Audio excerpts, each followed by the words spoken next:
성부와 성자와 성령의 이름으로 말씀드립니다. 하나님의 은혜가 충만하시길 축원합니다.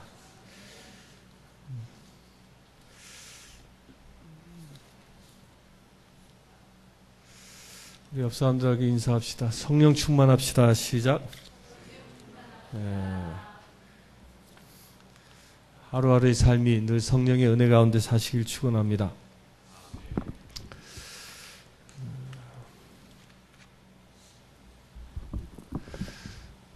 미국의 시애틀이라는 도시에 한 살인범이 잡혔는데 이 사람은 무려 70명의 사람을 죽인 살인마죠, 살인마. 수십 년 동안 엄청난 사람들을 죽여왔던 사람입니다. 이 사람이 과학 수사 덕분으로 그동안 체포되지 못하고 있었지만 그 DNA 유전자 검식을 통해서 체포되어졌고, 체포되어지고 나자 이 담당 검사하고 어떤 합의를 하냐면, 네가 모든 범행을 풀면 살인만은 면해주겠다. 교수형만은 면해주겠다. 그렇게 제안을 하니까 이 사람이 술술 범행을 풀어대기 시작했어요. 풀어대기 시작했는데 시애틀 지역의 미제 살인사건이었던 70건이나 되는 살인범이었다는 것이 밝혀지게 되죠. 이 사람의 이름이 리지 웨이라는 사람인데, 이 사람은 평생 뭐 하며 사는 사람이냐면 페인트공으로 살았다고 해요. 근데 놀라운 건 리지 웨이의 이웃 주민들은 이 사람을 보고 아주 선한 사람이다라고 다 칭송하는 사람이었다고 합니다. 선하디 선한 사람이 어떻게 70명이나 되는 사람을 죽일 수 있었는지 이웃 주민들은 의아해할 정도였다고 하죠. 이런 사람을 보고 사이코패스라고 얘기하죠. 감정의 기복이 없는 사람. 근데 이제 이 사람이 재판에 회부되어져서 70명의 피해자 가족들이 그 재판정에 다 관객석에 앉아서 재판 과정을 지켜보는데, 그 70명의 가족들이 얼마나 오열하겠습니까? 그러니까 다 이구동성으로 다 사형에 처하라, 사형에 처하라, 막 욕설을 하고 저주를 하고 막 난리인 거예요. 그 난리인 과정에 재판관이 이제 조용히 하라고 진정을 시키니까 한 사람이 일어서서 이런 얘기를 했다고 합니다. 여기 있는 모든 사람들은 당신을 미워하고 있지만 나는 아닙니다. 당신은 내가 믿음을 실천하며 사는 것을 힘들게 하기는 했지만 나는 당신을 용서합니다. 그것이 내가 하나님께로부터 배운 것입니다. 이 남자분의 이름은 로버트 롤이라는 분인데, 이분의 딸이 이 리즈웨이에 의하여 죽임을 당한, 딸을 잃은 아픔이 있는 사람이었죠. 그런데 그 재판정 앞에서 그 용서를 아주 담담하게 선포합니다. 여러분들 집에 가서 유튜브에 검색하면 이 영상이 그대로 뜹니다. 편집한 영상이. 근데 이 리즈웨이의 모습이 아주 놀라운 게요, 그 많은 사람들이 리즈웨이를 저주하고 욕하고 그럴 때는 표정 하나 바뀌지 않습니다. 정말 사이코패스답게 표정 하나 바뀌지 않고 오히려 경멸하는 듯한 눈빛으로 그들을 바라봅니다. 그런데 이 로버트 롤의 이 용서한다라는 이 말이 선포되어지고 이분의 말이 끝나고와 동시에 리즈웨이에게 변화가 일어나기 시작합니다. 갑자기 리즈웨이가 울기 시작합니다. 아주 처절하게 울기 시작합니다. 결국 이 사람은 재판을 통해서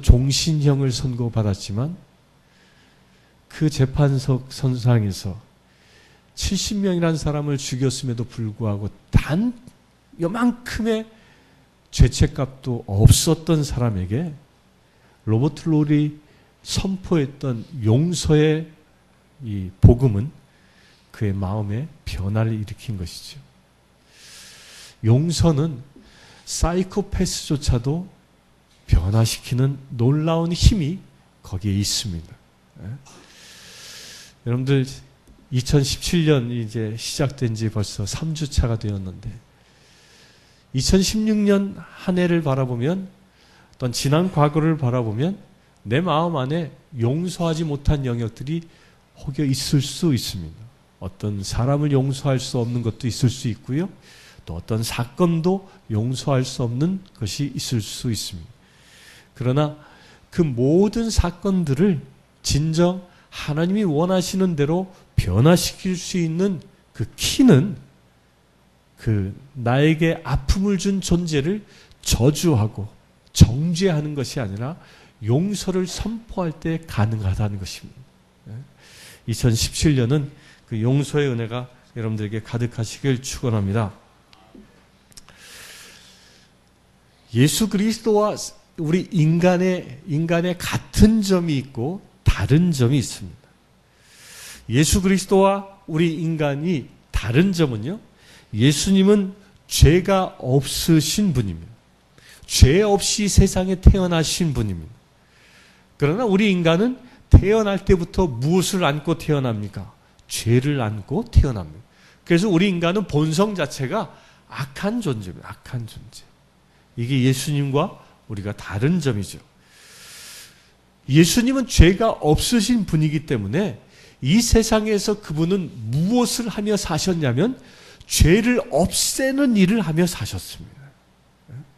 그 죄를 없애는 일을 예수님은 어떻게 하며 사셨습니까?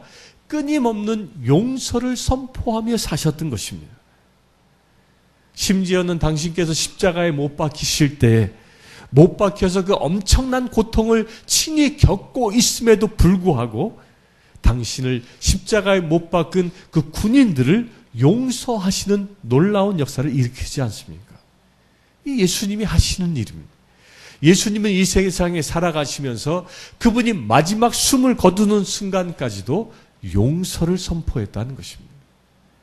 그런데 그 용서를 선포하시는 분은 예수 그리스도인데 세상에 속해 있는 사람은 용서하지 아니하고 무엇합니까? 저주하길 좋아하는 겁니다. 손해보지 않으려고 하는 마음. 나에게 조그만한 아픔을 주어도 그것을 용서하지 못하고 오히려 저주하는 심령이 우리 죄인된 인간의 본성이라는 것입니다. 우리 사랑하는 성도님들, 우리가 그리스도인이 된다라는 것은 바로 이것을 바꾸는 것입니다. 세상에 속해 있는 사람은 리즈웨이를 저주하는 사람들이지만 하나님 앞에 예수 그리스도에게 속한 사람은 로버트 롤처럼 것을 선포하는 자라는 것입니다. 그렇게 용서를 선포하시길 축원합니다. 이 용서를 선포하는 것이 예수 그리스도의 사명임을 누가 제일 먼저 우리에게 깨닫게 해주셨습니까? 세례자 요한이 이것을 이야기한 것입니다. 세례자 요한은 세례받은 예수 그리스도께서 다시 세례자 요한 앞에 나타나 걸어가신 것을 보시고 이렇게 선포합니다.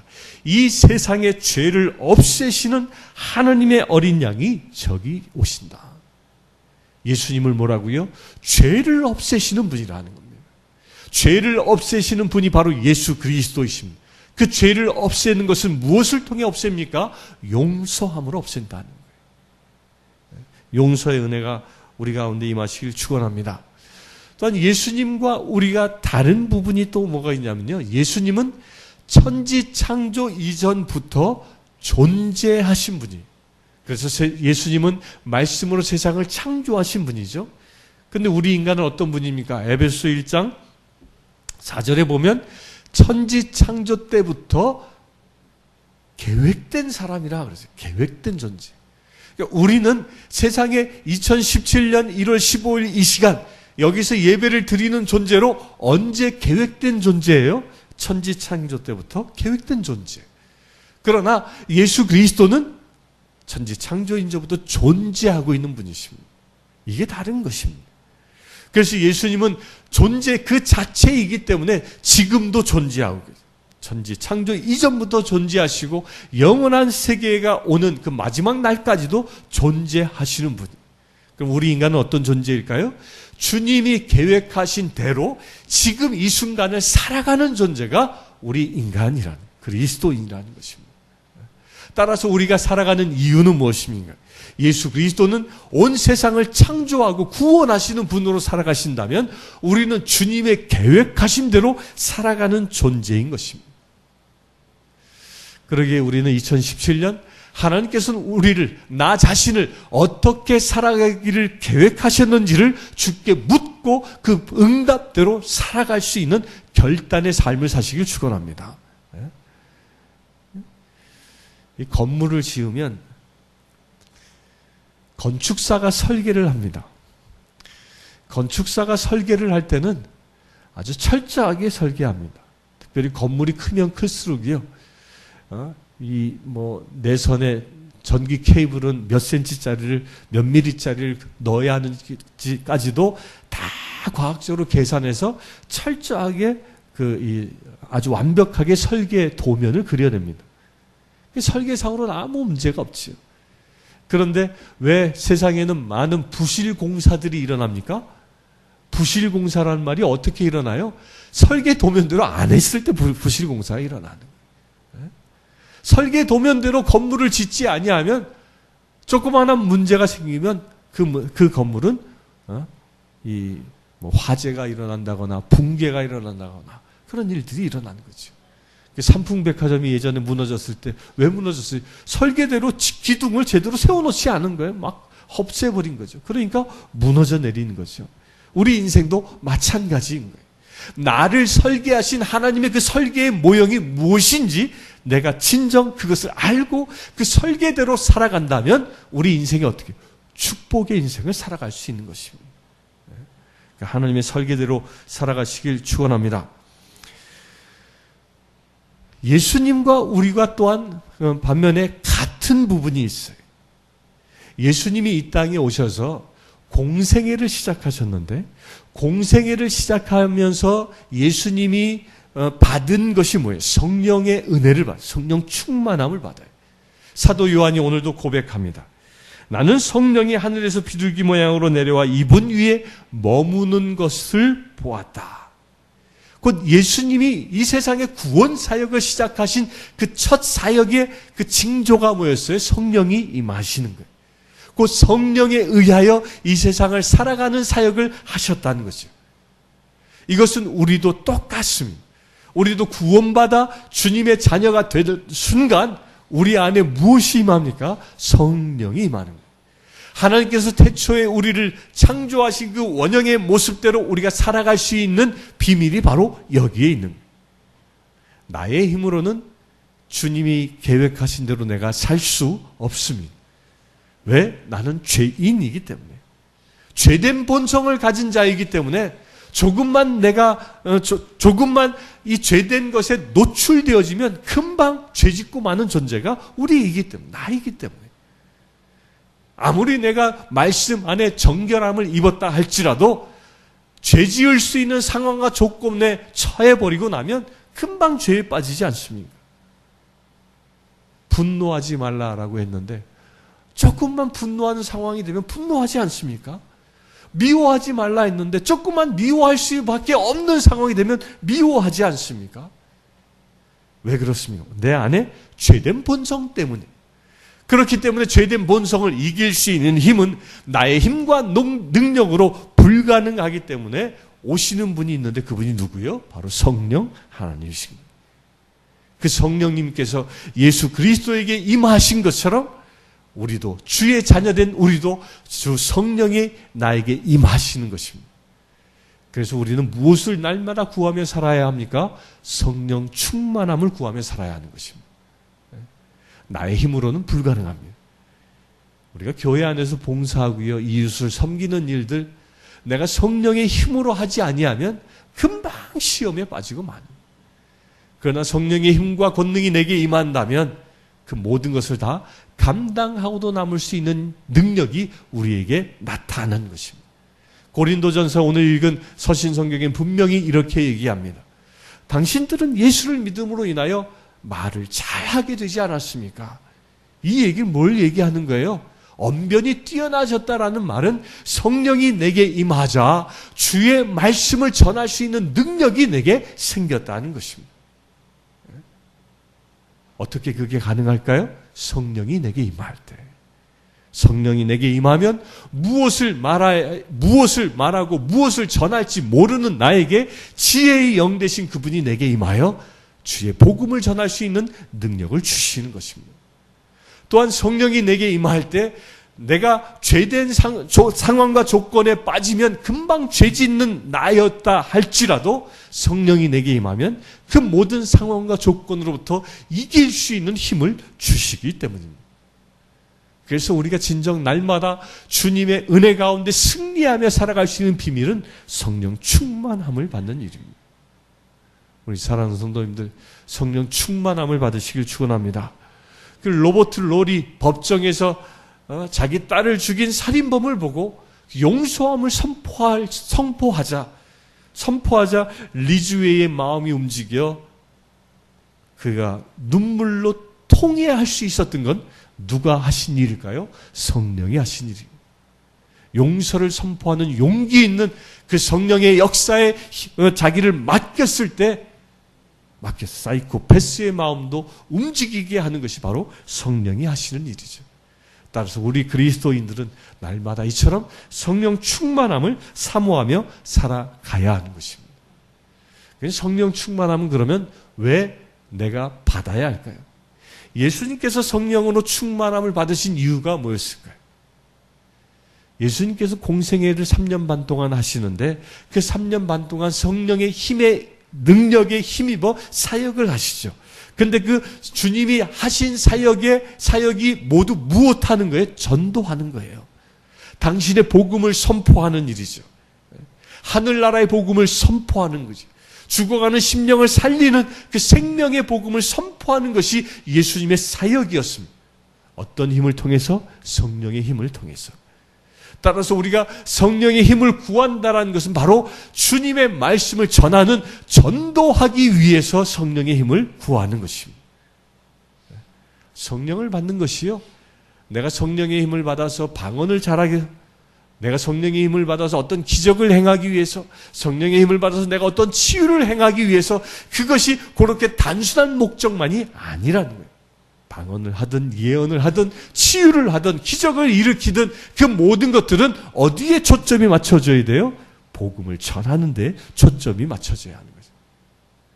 내가 이 세상에서 봉사하며 헌신하며 살아갈 수 있습니다. 선한 일을 많이 하며 살아갈 수 있습니다. 그 선한 일을 많이 하며 살아가는 이유가 어디에 있어야 하는 것입니까?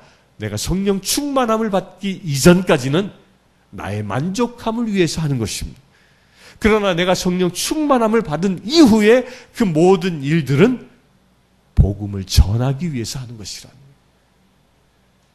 여러분들이 지금 여기 와서 예배를 드리는 그 이유도 무엇 때문입니까? 내가 예배를 드리는 이유는요, 내가 온전히 주의 복음을 전하는 자로 서기 위해서 여기에 모여 예배 드리는 것입니다. 예배를 통하여 내가 정결함을 입고, 예배를 통하여 내가 능력을 받고, 예배를 통하여 내가 사명을 얻어 세상에 나가 복음을 전하기 위하여 여기 모여 예배를 드리는 것이죠. 주님이 나를 지명하여 세우신 그 삶의 목적, 그 설계도의 끝이 어디입니까? 복음을 전하는 데 있다는 것이죠. 날마다 주의 복음을 전하시길 축원합니다. 그 복음을 전하는데 문제는 복음을 전하는 것이 쉽지 않은 데 있다는 것이. 예수님도 복음을 전하기 위하여, 구원의 복음을 전하기 위하여 어떤 대가를 치르셨습니까? 십자가에 당신의 못 박히시까지 그 대가를 치르신 것입니다.